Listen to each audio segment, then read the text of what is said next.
Perguntinha básica. Será que você está na zona de conforto?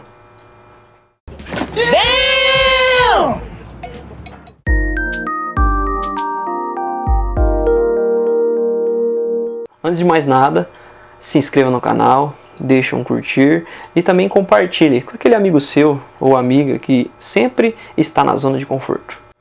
Vamos lá então, zona de conforto. O que seria a zona de conforto? São os pensamentos limitantes, o comodismo, a questão da gente se adaptar a uma situação que nos deixa simplesmente inerte. Toda vez que nós falamos da zona de conforto, e se nós tivermos que dar um conselho, já acaba ficando como um toco, uma lição de moral. E aí nós lembramos daquelas frases básicas, semelhante, fulano não vai nem com bomba, ou também, nossa, esse cara é sossegado demais. Tanto no trabalho ou até mesmo no relacionamento. Já pensou? Aquelas pessoas que namoram 10, 15 anos para depois simplesmente separar? Isso é zona de conforto também, hein? Vamos nos recordar do biopsicoespiritual. No bio, vamos lembrar da saúde, do sedentarismo e as promessas para sair dele. No psico, na imaturidade e dependência emocional. E no espiritual, a falta de altruísmo e propósito. Bom, vamos lembrar bem. No nosso país, nós temos mais ou menos 75% de cristãos. Desses 75%, tanto católicos como evangélicos, têm como um livro de meditação a própria Bíblia. Mas Tiago nos diz em 1:22 da seguinte maneira: sejam cumpridores da palavra, não apenas ouvintes, enganando a vocês mesmos.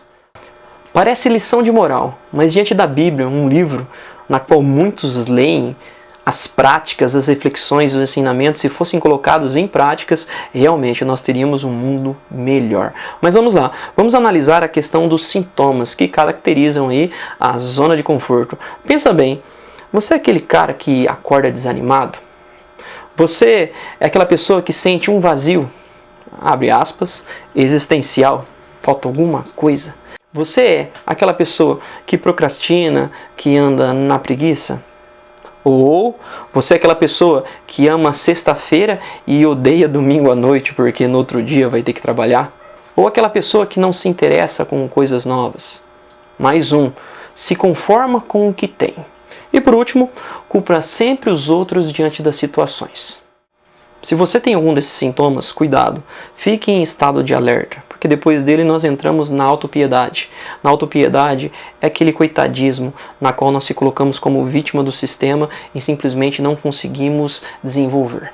Salve, galera, pessoas com depressão e com ansiedade e seus transtornos característicos, pois tanto a depressão que coloca a pessoa para baixo, assim como a ansiedade que deixa ela eufórica, mas paralisa para o desenvolvimento, elas podem sim acarretar aí a uma zona de conforto. Detalhe, nós sabemos que por mais que tenha um clichê que depressão é frescura e tudo mais, nós temos que tomar muito, mas muito cuidado mesmo, sabendo que tem aproveitadores que utilizam isso como uma desculpa para simplesmente dizer que ainda continuam na zona de conforto. Existe uma história que pode nos ajudar muito. A festa na fazenda. O aniversariante, o fazendeiro. Os animais todos se reuniram a fim de organizar essa festa. Cada um ajudaria da maneira que podia. O cavalo faria o transporte das frutas, a vaca daria o leite e simplesmente a galinha daria o ovo. E sobrou para o porco. O que o porco ia dar? No outro dia, no banquete da festa, nós víamos leite, frutas, ovos e bacon. Então, a pergunta é muito simples. Quem que você é? A galinha que dá os ovos ou o porco que dá o bacon? Essa é a lúdica. Você separar quem está envolvido e quem está comprometido. O porco está comprometido, a galinha simplesmente envolvida.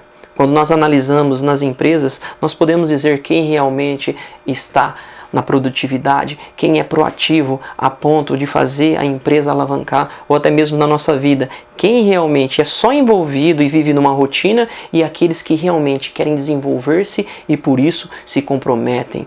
Sacrifício. Essa é a palavra para nós sairmos da zona de conforto. Na empresa e na vida há necessidade de metas.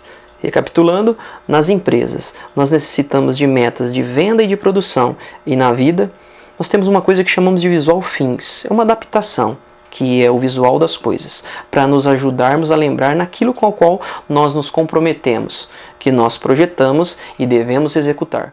Quantas páginas de livros nós temos que ler diariamente? Quantos quilos necessitamos eliminar? Quantos porcentos nós temos que poupar? A casa, o carro e a moto que nós temos que adquirir ou já adquirimos, pagando parcelas, adiantando parcela. Mas nós não podemos deixar também o lado emocional. O nosso envolvimento com a inteligência emocional e com a espiritualidade, através do quê? De cursos, de palestras e livros que venham nos edificar. Detalhe importante, que quando nós falamos de tudo isso do Visual Things, nós conseguimos mensurar. É aquela velha ideia que acontece na época das escolas, na qual nós temos a média. Lembra, algumas escolas trabalhavam com a média 5, outras 6, quem dirá na faculdade que a média é 7. Então nós temos que sempre estar acima da média. Como já dizia Harvey Specter, do seriado Suits, né? A vida é assim, eu gosto assim. E nós não vamos colocar uma meta, nós vamos deixar uma meta aberta. Quando a gente atingir a meta, nós dobramos a meta. Nesse processo nós podemos ser sabotados a qualquer momento, ou então ter impressão de ser sabotados. Vamos lembrar quantas vezes nós na fila do supermercado ou na fila do trânsito, nós estávamos ali, firmes e fortes, e parece que a nossa fila não andava. E a fila do lado andava muito mais rápido. Então nós saímos da nossa fila e fomos para outra. E a outra fila começou a andar rápida e a nossa parou. Essa é a constância que nós necessitamos. Nós temos que ser fiéis ao Visual Things. Por isso a ideia de colar ele na geladeira ou na parede para você se lembrar aquilo que você comprometeu.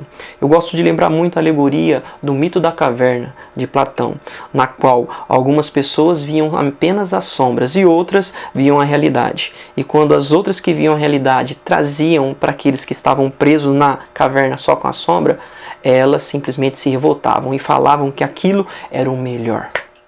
O filme Matrix, ele relata bem o mito da caverna. Lembramos do nosso primeiro vídeo, Projetar e Executar, onde nós usamos o exemplo da pílula azul e da pílula vermelha.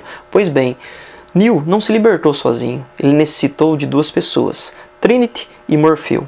E se nós analisarmos o personagem, cada um representa uma coisa. Neo significa novo. Embaralhando as letras, nós podemos chegar também em One, que é o primeiro. A Trinity significa o amor, porque ela se envolveu com o Neo e deu força para o mesmo conseguir concretizar a sua missão. E o Morfeu significa sonho, inteligência. Detalhe, Neo também significa vontade. Então a dica é simples. Você tem vontade de sair da zona de conforto? Ótimo, mas você necessita ter amor e necessita ter inteligência. Busquemos, mais uma vez, vontade, amor e inteligência. Nós somos seres com livre-arbítrio. Nós escolhemos aonde queremos ir. Não acreditemos muito em destino, porque as mesmas 24 horas que eu tenho, você também tem. É tudo uma questão de planejamento.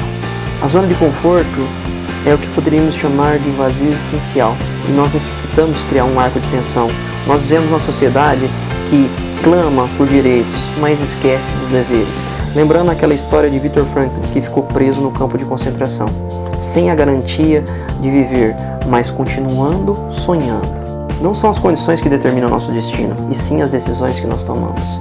Nós necessitamos sair da zona de conforto, desse vazio existencial, fazendo um marco de tensão para simplesmente enxergarmos no sentido da vida. Como já dizia Victor, quando nós não podemos mais mudar uma situação, nós somos desafiados a mudar a nós mesmos. Mais uma vez, obrigado pela atenção e vamos sair da zona de conforto.